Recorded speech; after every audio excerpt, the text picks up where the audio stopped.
We are live, and if you're watching this, I'm assuming that you've seen the news of what's been occurring inside of Lebanon, and what occurred today with the explosions which took place in Beirut, in the port there. And I want to try and shine a light on different aspects of this and talk about specifically Western propaganda, what's happening in Lebanon right now, how the entire situation there is affected by an event like happened today. As of this live stream I'm recording now, I've heard reports of up to 100 dead, and around 5,000 injured. And so this is subject to rise. I expect this to rise by the time that this live stream has finished, unfortunately. And so horrible events today. I was able to clarify with my friends in Beirut that none of my friends or their families were killed. However, I do have a friend whose cousin was injured, but not severely. So that was a relief to hear. And so I want to comment on this situation, try and break it down a little bit. We've heard all these different accusations of what's happened. First of all, I want to say that obviously my thoughts go out to all of the people of Lebanon, and everyone stands in solidarity with everyone killed.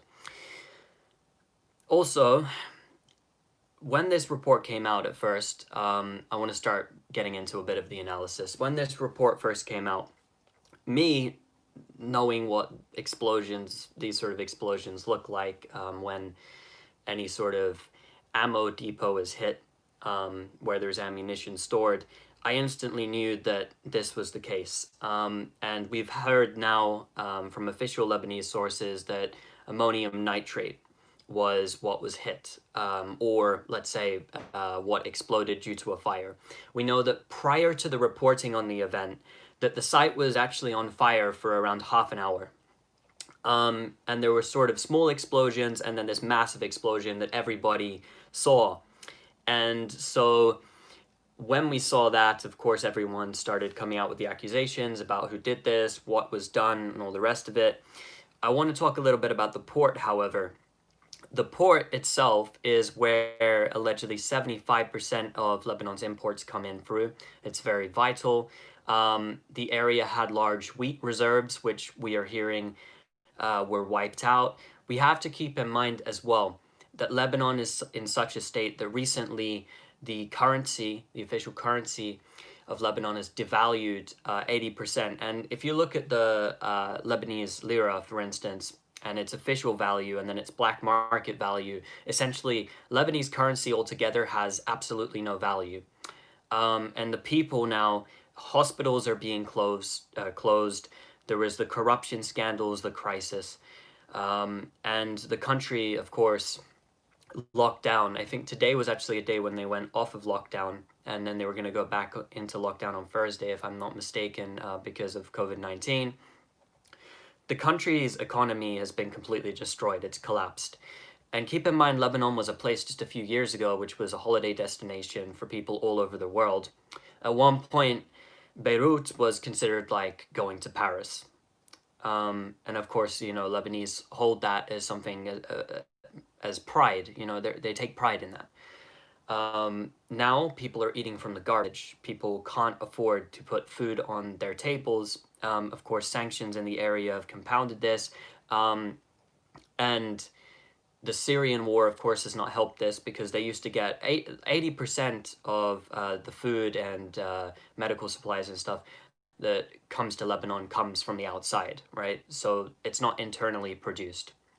So Lebanon is a place which is heavily dependent upon this. So I'm going into this context and I'm explaining this because of the fact that, of course, what happened today is horrible, and I expect by the time the true statistics come out, I'd say over 10,000 people will be injured, we'll hear, and hundreds will be dead. And that's just speculation, but that's what I expect, seeing what I saw and what we all saw.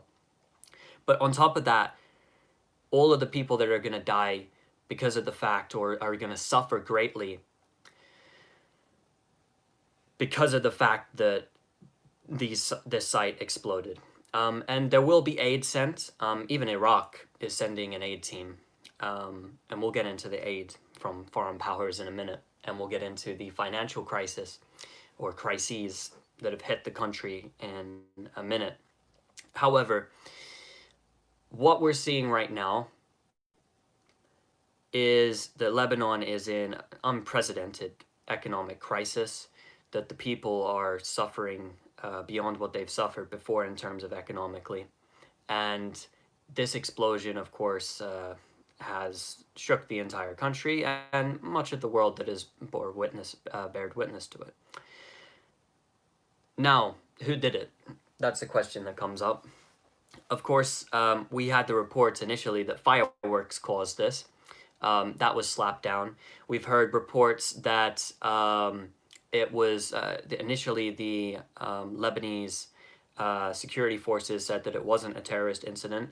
Now it seems shady because there's different Lebanese government officials and sources in Lebanon coming out with different information which contradicts each other. We hear that the weapons, or the ammonium nitrate, and apparently from some sources weapons which were confiscated from different groups, which hasn't been stated yet which groups it was confiscated from, specifically all of this stuff, was stored underground at this port. For one, if that's completely true, I mean, it has to be looked into as to why this stuff was stored there in such a public site where, you know, these sort of things, if there's, I mean, God forbid, Israel goes to war with them and then launches something into there in the middle of a war. Let's say this whole thing didn't happen. There's been no comment yet officially talking about exactly what happened from the perspective of Hezbollah. I mean, there's a few statements which were made, but it's not been verified. So the allegations that we have coming in, I'm going to round off what I think it could have been, possibly. There's different scenarios. I'm not going to say exactly what I believe is the source of it at the moment because I can't verify anything. I'm just hearing things from sources in Lebanon. And then I'm going to talk about the conspiracy theories of the mainstream media and the Israelis, of course. First of all, this explosion, as theories suggest, could have been an attack via airstrikes. It could have been, that's a possibility. Also, what is a possibility is that there was a group internally that were trying to do something for whatever reason, whether they be working with intelligence agencies connected to Israel, connected to, I don't know, even the Saudis, the United States, and targeted this place specifically. Or they could be working independently for their own aims inside of Lebanon, or it could have been a mistake. Now, just looking at it purely, most people would say this does not look like a mistake, and we're justified. I mean, most people are justified in believing that this is not simply a mistake. The Prime Minister stated in a speech earlier today, the Prime Minister of Lebanon stated that those who are responsible for this attack will pay severely. And so basically there's a lot of language, a lot of people using the language of attack. And also I've seen multiple accounts from eyewitness accounts from people who were there, obviously, who said that they heard jets, and people who also said that they saw munitions fired. However, with people saying that they heard jets in the sky and all of that, I haven't seen any photos of jets or any video of these alleged jets. And people, of course, they're, you know, when you're in situations like this, you don't know all the time what you're hearing. So we can't take it as cemented evidence of an Israeli attack. That needs to be something that, you know, we need to consider, like possibly it could be an attack from Israel. However, for one, if it is an attack from Israel, I don't see Israel admitting it, because if Israel did this, you can expect a very similar thing to happen in Tel Aviv in response, or perhaps a military base, to be a bit more balanced. And so I don't believe Israel would ever admit something like this. I don't know if there'd be evidence for it, even if Israel did do it. And so we don't have any hard evidence which is pointing in any direction at the moment in terms of who did it. However, it does look like it was done intentionally. And I'll give that to anybody out there. And the fact that the Lebanese security forces instantly commented on this within 10 minutes and said it was to do with fireworks, and said that, you know, it wasn't some sort of terrorist attack, led me to believe initially that this is bigger. So basically, what I see it as is we have to wait for confirmation on these different things, but it seems that who carried it out, or for whatever reason, is still shady. We don't have evidence for it. And of course, the implications for whichever group did it is that they are going to be severely punished. And if it's a group inside of Lebanon, this could mean civil war very easily. I mean, civil war in Lebanon could break out at any moment. If it's Israel, then that would mean war with Israel instantly. Also, we have to factor into this is the fact that Hezbollah still has not responded to the attack on the Damascus International Airport, which killed a member of their group, Lebanese Hezbollah.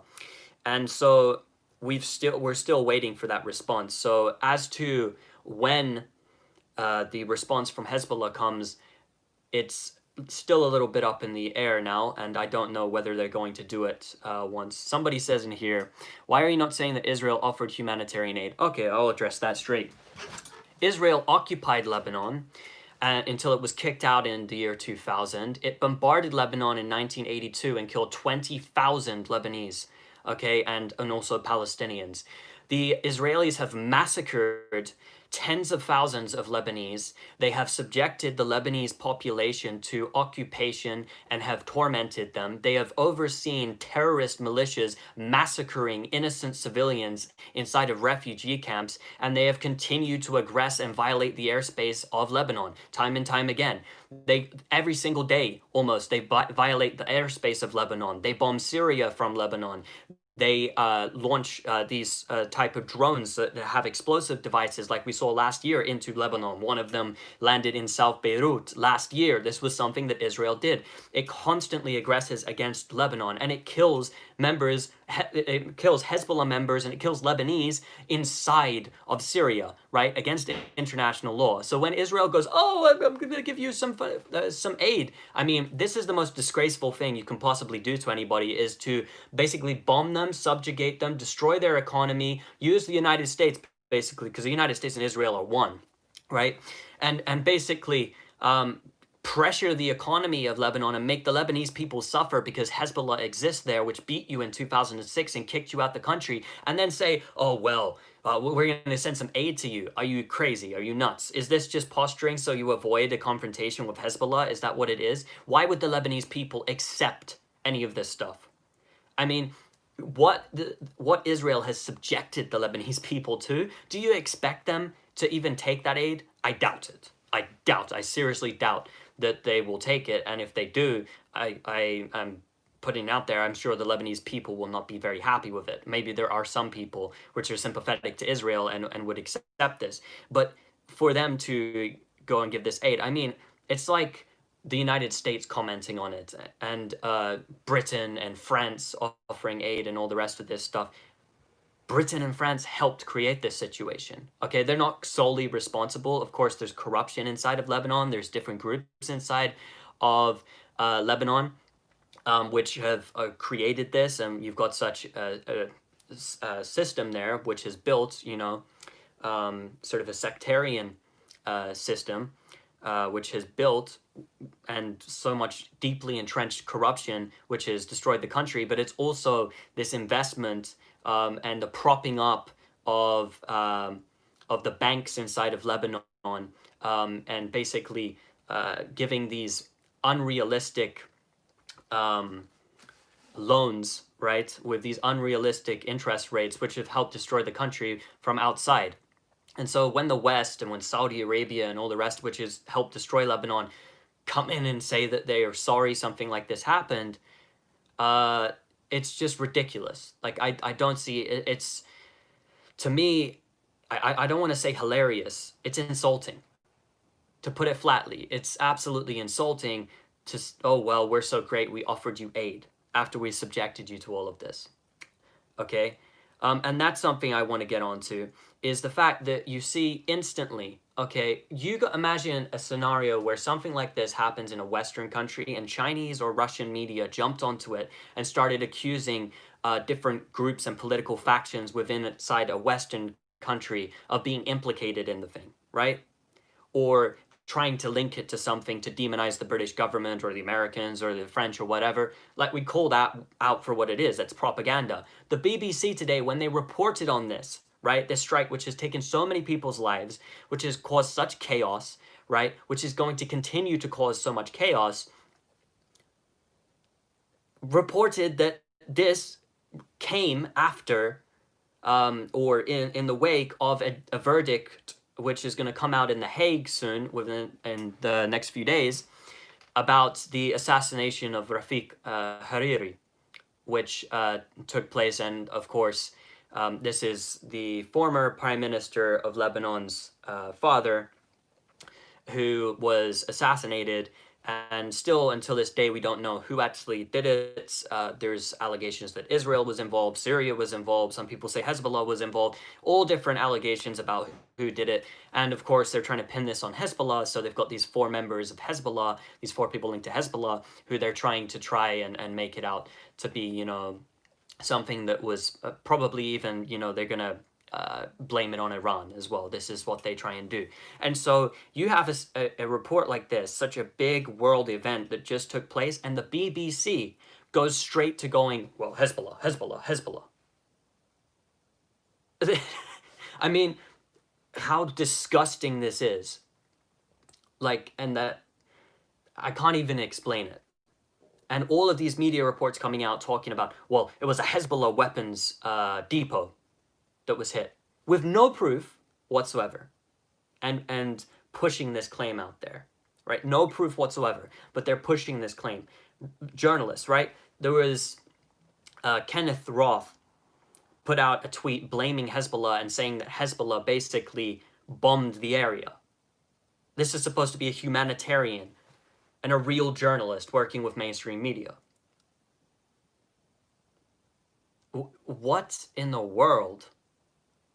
The accusations which come out, it shows clearly the agenda of the mainstream media when it puts this sort of stuff out there. And look, as somebody that I do have sources there and inside of Syria, right? I'm telling you, I don't have anything conclusive to say exactly what happened. I don't. And so I'm not going to say that this absolutely happened or that absolutely happened. I'm not going to get on here and say that, oh, Israel absolutely did this, or some Lebanese group absolutely did this, because I don't know. But when you see these reports and the way that they put it together, and of course the Israelis as well, I saw Israeli journalists today basically laughing about a barbecue that happened in Lebanon and saying, are the Lebanese people happy with their barbecue? Okay, and of course you've got all over social media that they're trying to link in Hezbollah. The first thing that happened when there was a report that came out from Lebanon, from security officials, that there was a weapons storage unit, basically, which was hit and ignited. That's an initial report which came out all over social media. You had people talking about, oh, it's Hezbollah weapons, it's Hezbollah weapons. When clearly, if you actually read it, and you read it from source, you would know that they were talking about weapons which were confiscated, right? Now, the fact that you have this, all of this happening and this information coming out and all this propaganda campaign to demonize Hezbollah and all of the rest of this, and this happens at this time, I believe there's a true agenda behind all of this. Because right now, Lebanon is on the verge of basically going into a civil war. That could happen at any time. And so depending upon which way this is played and who gets the blame, this could really turn out horribly for the Lebanese people.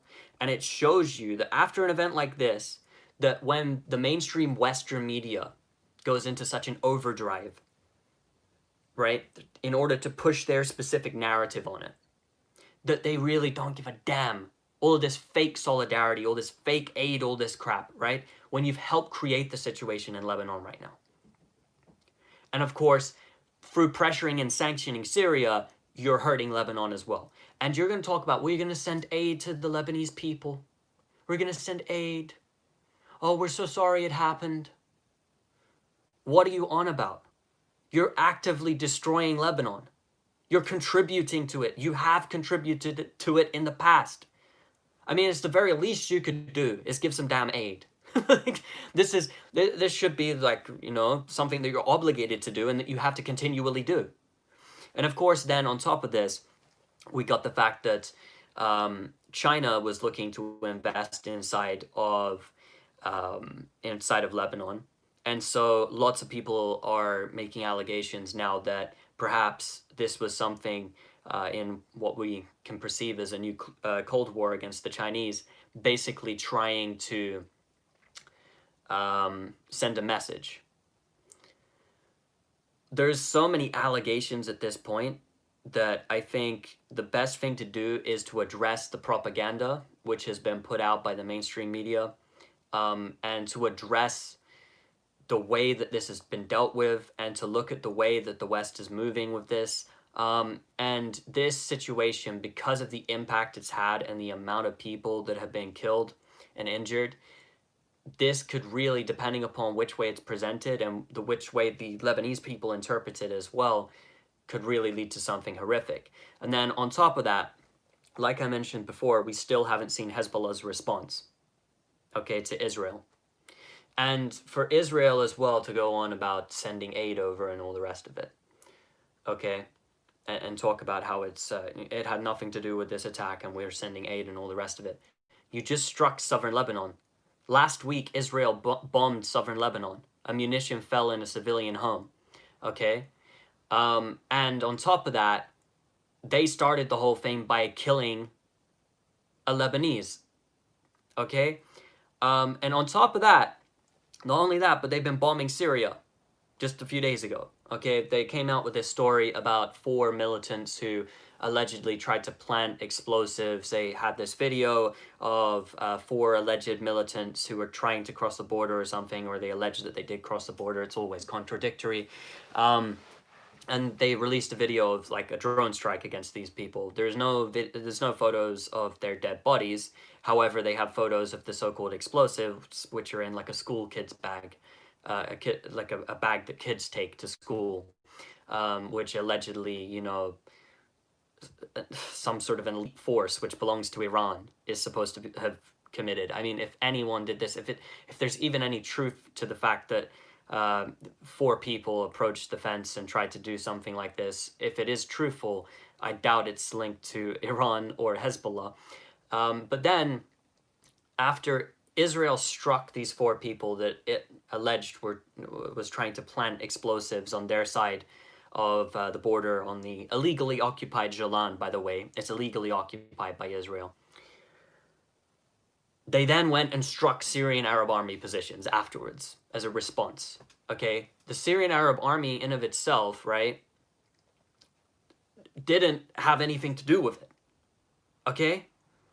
Nothing to do with it. And just before that, last week, the Syrian Air Force addressed an Israeli aircraft trying to penetrate Syrian airspace and violate Syrian sovereignty, a reconnaissance aircraft, and they fired a munition up and after this thing to defend themselves, and then Israel said we're going to respond to that and struck Syrian Arab army positions, okay? So these are the sort of things that Israel's constantly involved in, and now the Lebanese state has gone ahead and said that we're going to take this issue of the violation of Lebanese sovereignty to the United Nations, which it should do. It's well within its rights to do.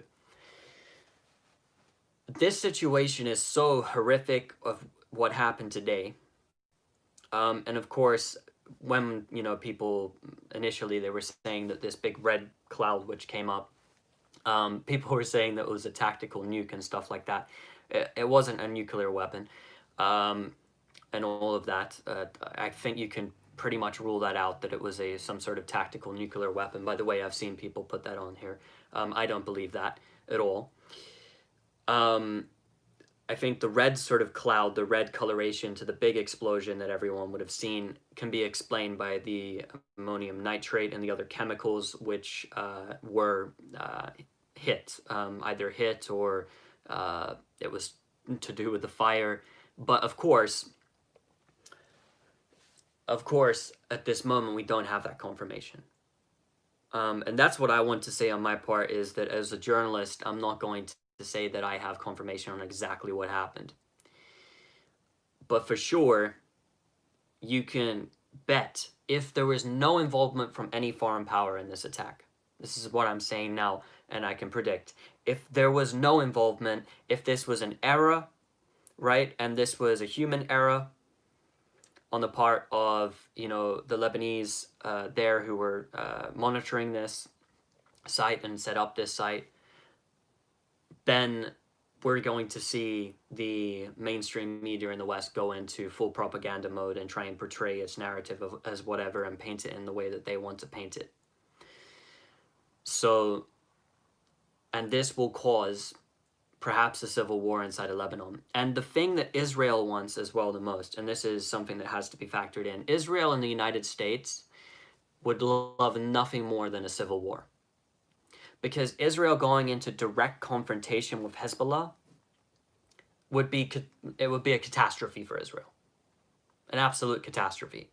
Militarily, economically, it's going to be an absolute catastrophe for them. They already got their asses handed to them in 2006. It was too much for them and they had to withdraw and run away. This time, it would be a lot worse. The weapons that Hezbollah have now are a lot heavier. They pack a lot bigger punch.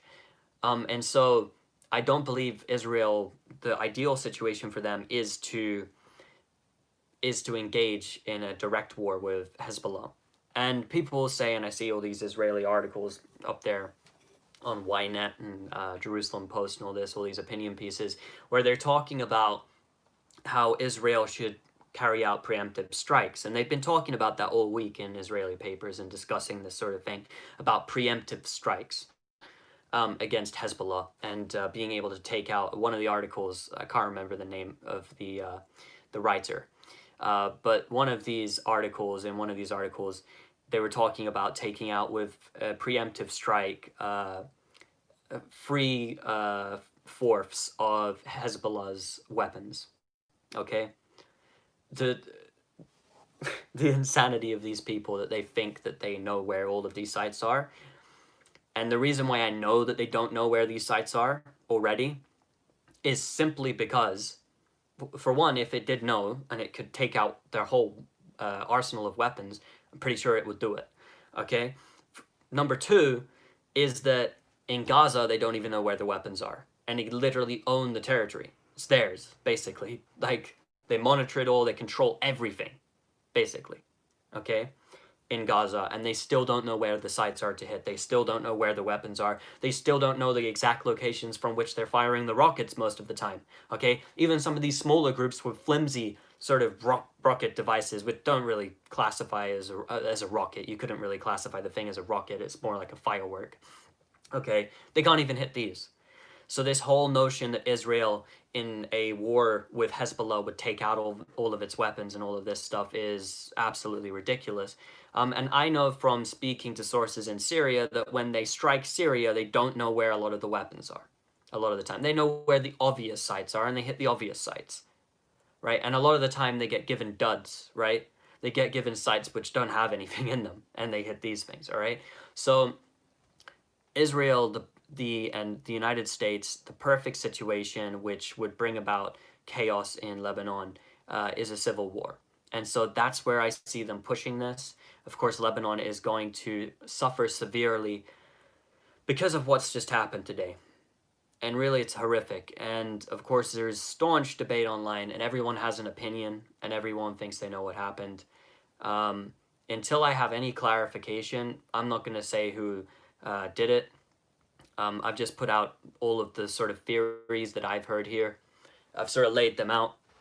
And this is just all raw. I haven't really prepared anything. I'm just coming on here and sort of voicing what I've heard and what we've got. And from speaking to people inside of Lebanon, what I've heard from on the ground. Also, what happened as well is a lot of people got injured by breathing in these chemicals as well from the explosion, because the air was basically filled with chemicals, which, you know, of course can kill you. We also had eyewitness accounts on the ground of people saying that rockets were fired in who were filming dead bodies. There's one specific video where the guy is saying that this was not a bomb, this was a rocket fired into the area. However, again, like, these eyewitness testimonies are something that we should listen to and take into account. But at the same time, we need something more cement than this. And I think if there is actual evidence, I would assume Lebanese Hezbollah would actually give this evidence and use this as a justification for striking Israel. Because if this was done by Israel, I can guarantee you, if this was done by Israel and there is evidence for it being done by Israel, Hezbollah will strike Israel hard. And we're going to see what we saw today, right? We're going to see in Israeli military bases straight away. So for them to have committed this with an airstrike, I almost can't see them committing it with an airstrike. It would be too stupid, in my opinion. And for them committing it using somebody planting bombs, but that could have been any group, and proving who did it is very difficult. So apologies to anybody that thought I have all the answers, and I know exactly what's going on. I've monitored everything all day. I've been reporting on the news, this stuff, writing about this, following it, speaking to friends in Lebanon and also some friends in Syria to try and see what was happening.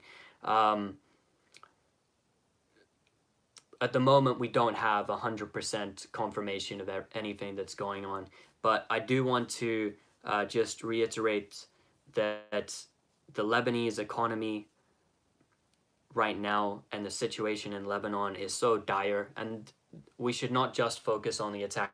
The attack is absolutely horrible, but if you're concerned with what's going on in Lebanon, you should really be concerned with the economic situation, the fact that by the end of this year, it could be a 75% unemployment rate. This is like the highest in the world, okay, or amongst it. So Lebanon has been basically destroyed, and the pressure from the West is just the last little nudge, which has basically brought the economy to the ground completely. And the tensions there, which have been building up, have made for a situation which is extremely hostile. And so this is what, for now, I'm turning my attention to in terms of analysis, in terms of looking at the situation, is what the response will be to this, okay, from different groups inside of Lebanon, and how this is going to affect the future. Because this, you know, of course, is horrific and horrible, and my heart goes out to Lebanon, and I stand, you know, in solidarity with my Lebanese brothers and sisters here. And because I do, I'm trying to think about what is going to occur next. And that's something that we should all keep our eyes on, and we should all look out for, is what the situation will deteriorate to next. And given something like this, it's a very hostile situation right now. And still, we're waiting to see what Hezbollah does in terms of responding to Israel. So I've sort of went on a little bit of a rant here. I've gone on different subjects. Not in the best, you know, state today. Not got a lot of sleep. And I've been following this all day and reporting on this, so I'm a bit tired. So excuse me if, you know, for my lack of ability to speak properly today. But I felt that this needed a few things said on it. And inshallah, inshallah the people of Lebanon will be protected, and that this will not um, escalate into a place where it really can't return from. So I'm at the moment, I'd say to all the Muslim listeners, let's make dua for the people who are martyred today, and those injured, of course, that they have a speedy recovery, and also for the families of those affected. And thank you, everybody. That's my initial thoughts. I will put up more analysis if I get any information which contradicts anything that you've heard here, or any reports that we're having at the moment as things stand. Then I will be covering that, absolutely. But I thought that I get on here, try and just you know, put my analysis of what we currently have out there, and sort of throw different ideas around and talk about what the focus is should be now. So salam to everyone, peace to everybody on here, and I hope for the people of Lebanon that brighter days in the future are coming.